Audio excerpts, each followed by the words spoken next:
मैं नाम तो बार बार लूँगा जहाँ बैठा हूँ पंचवटी, क्योंकि नाम भी बहुत प्यारा है और यहाँ जितना सफ़र मैंने तय किया, यानी उस गृह के मुख्य द्वार से जब तक अंदर तक आया हूँ, मतलब एकदम तृप्त हो गया, अपने को गदगद महसूस कर रहा हूँ। भाई मेरे यूं करके की हुए हैं कि सिर पे न लग जाए कहीं। हाँ।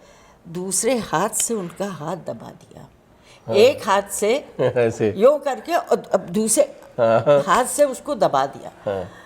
अब भाई क्या कर रहे हैं, वो भी मेरे समझ से ये लगता है कि जी जी, और वो उसके करछी है, चम्मच है, वो सब है, वो अलग। दाल की करछी अलग है, सब्जियों की अलग है।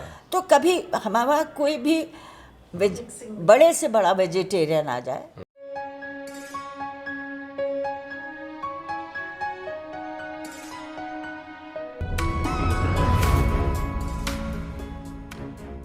आज मेरा बड़ा सौभाग्य है कि विनोद शुक्ल जी आए। और ये भी एक बड़ी अजीब बात है कि हम लोगों की मुलाकात कराने के वजह बाबा नीम करौड़ी हैं। और मित्रों राम राम। आप इस समय पंचवटी में बैठे हैं, जहाँ की पंचवटी मैंने आपको दिखाई है। आप हैं सुमित्रा दीदी। मैं आपको पंचवटी में ले आया हूँ, रामायण में पहुँच जाइए और आज बातें होंगी सुमित्रा दीदी से।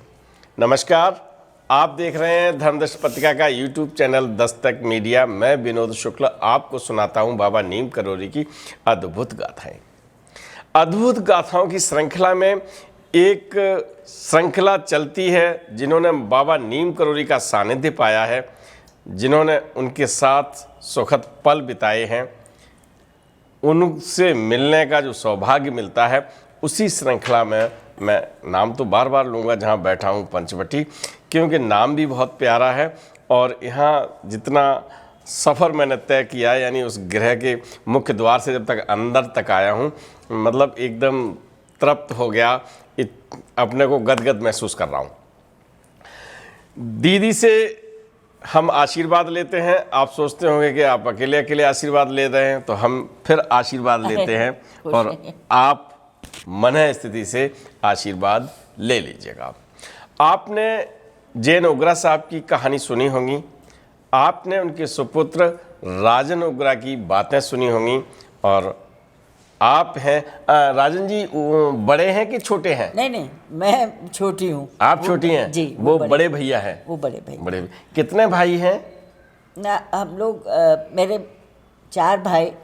हाँ। और हम 3 बहनें हैं। 3 बहनें हैं।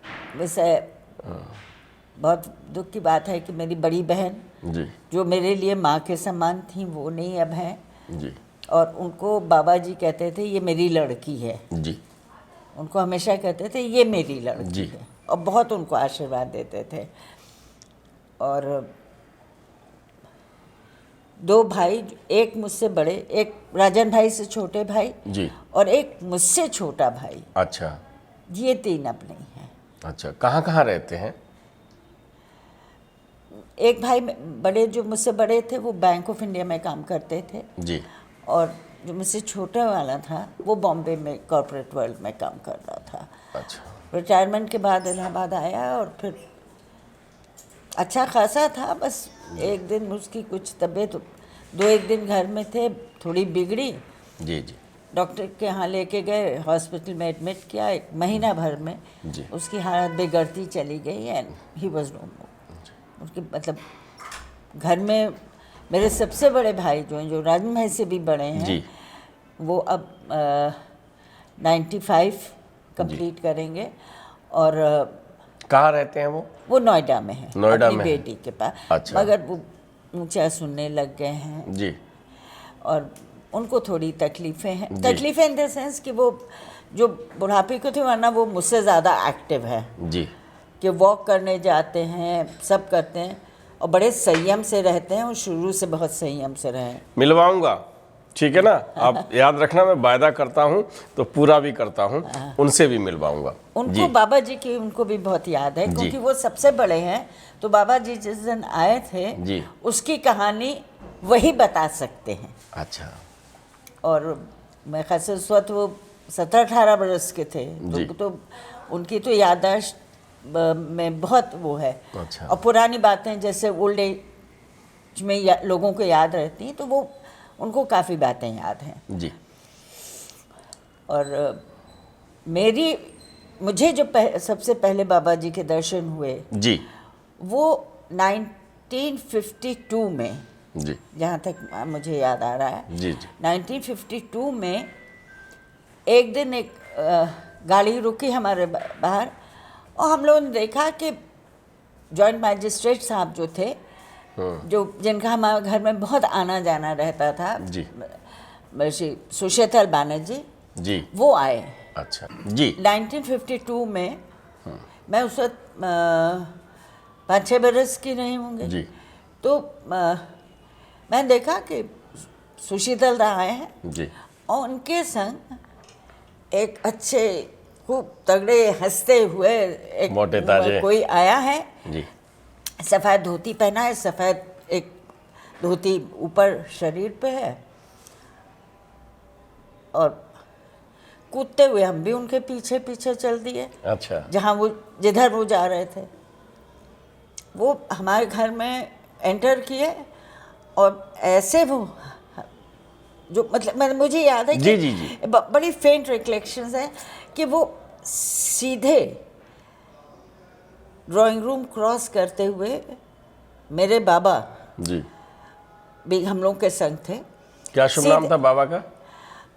उनका नाम गोकर्ण नाथ हो गया गोकर्ण जी। था। हाँ।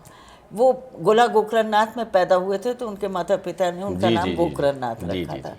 कि वो सीधे बाबा के कमरे में अच्छा, घुस गए। जी, पीछे से सुशीतल दा कहते रहे, उनका बाबा इधर नहीं, इधर चलिए। तो जो मैंने सुना है लोग जी, अपने घर जी, में के जी, बड़ों से, जी, जी, तो उनका कि अरे हम गोकर्ण नाथ से मिलने जा रहे हैं। तो सुशीतल ने कहा कि उनका नाम गोकर्ण नाथ नहीं, उनका नाम जयकर्ण नाथ है, जी, मेरे पिता का। जी, जी, जी, तू ही नहीं जानता है। अच्छा, और वो घुस के, बाबा ने देखा कि कोई साधु जैसा इंसान वो आया है उनके कमरे में, तो वो पलंग पे लेटे हुए थे, जी, उठ के बैठ गए। पहला जो उन्होंने उनसे कहा कि तेरी माता खटखटे बाबा की भक्त थी। आपके बाबा से कह रहे हैं? मेरे बाबा से कह रहे हैं। जी, पहली दफ़े ज़िंदगी में वो मुलाकात उनको है। देख रहे हैं, वो उनको देख रहे हैं। जी, तो बाबा कहने लगे, हाँ उनकी भक्त थी, जाती थी। तू भी गया था उनके संग? कहा मैं माँ को लेके गया था। बात ख़त्म हो गई। अच्छा, वो बस हमें एक हल्का सा याद जी, है। उसके बाद और घरों में भी आए जहाँ फादर की पोस्टिंग रही। तो जब वो आते थे तो हमें ये फीलिंग नहीं होती थी कि कोई बड़े संत हैं, बड़े कैसी है क्या कर रही है, खेलती रहती है। अब ठीक है यार, बच्चे हैं तो खेलेंगे हम। और बड़े हुए, इलाहाबाद में फादर पोस्टेड थे। उस समय जहाँ महाराज जी आए थे तब भी इलाहाबाद में ही आए थे? नहीं, वो फैजाबाद में आए। वो फैजाबाद में वो आए जो थे। पहली दफ़ा मैं वहाँ आए, वो हाँ। फैजाबाद। आपके पिताजी किस पद पर थे? वो उस वक्त वहाँ पे डिप्टी कमिश्नर थे। डिप्टी कमिश्नर थे, ठीक। इलाहाबाद में आए, जी, और घरों में भी आए हमारे। जी, जी, मतलब वहाँ से फैज़ाबाद से हम लोग लखनऊ आए, जी, लखनऊ से इलाहाबाद आए। तो अच्छा, आते कभी सुबह के वक़्त थे, तो तब तक हम स्कूल जाने लगे थे, तो पता नहीं चलता था। अच्छा। मगर इलाहाबाद में उनका कई दफ़े हम जी, लोग को दर्शन हुए। जी, और जगह हम दर्शन करने भी गए, और हमारे घर पे भी आते थे। जी, एक बात जो उनकी मुझे बहुत अच्छे से याद है, जी, एक दफ़े वो आए, घर में घुसे,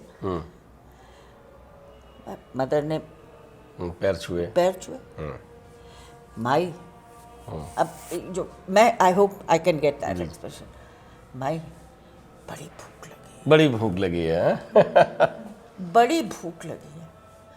हम कश्मीरी ब्राह्मण, हमारे यहाँ मीट मछली सब पकता है जी वही एक रसोई, केवल एक हमारे वहाँ बहुत वैसे फॉलो की जाती थी चीज़ माँ के उसमें कि जो भी नॉन वेजिटेरियन खाना होता जी था जी और वो उसके करछी है, चम्मच है, वो सब अलग है, रहता था। वो अलग, दाल की करछी अलग है, सब्जियों की अलग है। तो कभी हमारे वहाँ कोई भी बड़े से बड़ा वेजिटेरियन आ जाए उसमें उनको वो कोई नहीं दिक्कत होती नहीं थी कि खाना नहीं दे सकते हम किसी का। माँ कहती थी हमको कोई इख्तियार नहीं कि हम किसी का धर्म भ्रष्ट करें। जी अब मगर एक संत के लिए आप उस रसोई से खाना कैसे, और कहते जाए भूख लगी माए है। बड़ी भूख लगी, रोटी खिला दे। अच्छा, अब माँ ने कहा जब ये कह रहे हैं तो ले मैं आओ। क्या करूँ। हाँ वो गई रसोई में, की थाली परसी, सब्जी, दाल, चावल, रोटी, दही, मिठाई, जी दूध का गिलास, जी ये सब ला करके, और मेरे पास जो ये टेबल है जी इसी में से कोई एक टेबल उनके सामने रखी गई जी और उसके ऊपर उनकी थाली रखी और उन्होंने ऐसे खाया जैसे वाकई में दिनों से भूखे हों, बहुत दिनों से भूखे। बहुत दिनों के भूखे। और खाने के बाद हाँ पेट भर गया। पेट भर गया। तूने हमको रोटी खिला दी माई। तो वो इस तरह के जो वो करते थे बड़े होने के बाद। अच्छा उस वक़्त भी ये सोचा 15-16 बरस के, हमने कहा इनको कितनी भूख लग रही थी जो इन्होंने इस तरह से कहा, क्योंकि उतनी समझ जी, थे, जी, बड़े हो गए थे, याद है, मगर उतनी समझ नहीं होती थी। मतलब वो जो गूढ़ वो होती है ना, वो समझ नहीं थी तब तक। अब समझ में आता है कि वो मेरी माँ को अन्नपूर्णा का आशीर्वाद दे गए। क्या बात है, क्या बात है। कि ये सबको खिलाएगी, और वही मेरे ख्याल से है, उनकी कृपा है कि आज भी हमारे यहाँ अगर हम खाने की मेज़ पे बैठते हैं तो इतना पर्याप्त खाना होता था कि हम कोई भी आए हम उसको खाना खिला खिला सकते।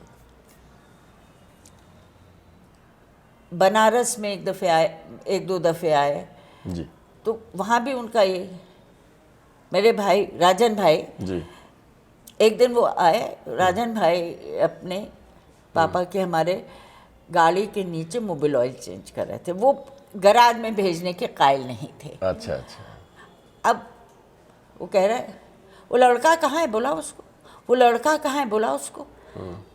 एक दफ़े दौड़ के गई, दोबारा दौड़ के दोबारा गई। मैं कब क्या कर रहे हैं आप, आपको बाबा जी बुला रहे हैं राजन भाई, चलिए आप।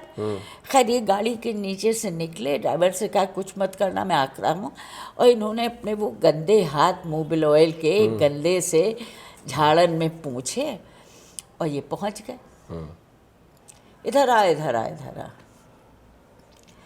अभी जाके उनके पास खड़े हो गए, वो गंदा हाथ उनका यूँ करके पकड़ा है और यूँ उठा के अपने सिर पे रखा। अब भाई मेरे यूँ करके किए हुए हैं कि सिर पे न लग जाए कहीं। हाँ दूसरे हाथ से उनका हाथ दबा दिया। एक हाथ से ऐसे यूँ करके और अब दूसरे हाथ से उसको दबा दिया। अब भाई को क्या कर रहे हैं, वो भी मेरे समझ से ये लगता है कि वो उनका अपने तरह से भाई को आशीर्वाद देना था। बिल्कुल सही बात है। तो चलिए, मैं दीदी ने इसको विराम दे दिया है। मैं आपको बताऊं कि महाराज जी का आशीर्वाद देने का अपना अंदाज होता था, चाहे किसी के सिर में यूं कर दें, है ना। कभी ये तो एक नया अंदाज मिला, जिनकी आप फ़ोटो देख रहे हैं राजन भैया की, अरे राजन उग्रा जी की बात कर रहा हूँ, तो वो इनसे बचपन में उन्होंने नहीं बता पाया, उन्हें नहीं याद आया, तो उनका ही हाथ उनके सिर पर रख के दूसरा हाथ से कर दिया। यानी ये उनका अपना एक तरह से अंदाज था कि जिसका हाथ रखवा रहे हैं उसके हाथ पर दोनों ही हाथों से आशीर्वाद दे दिया। नहीं जान पाते हैं लोग, और सच में जो आशीर्वाद मिलता है वो आशीर्वाद फलीभूत होता है। तो वो बात दीदी ने बताई है। हम और ढेर सारे संस्मरण लेके आपके पास आते हैं। आज के एपिसोड में आपसे मांगते हैं इजाज़त। राम राम।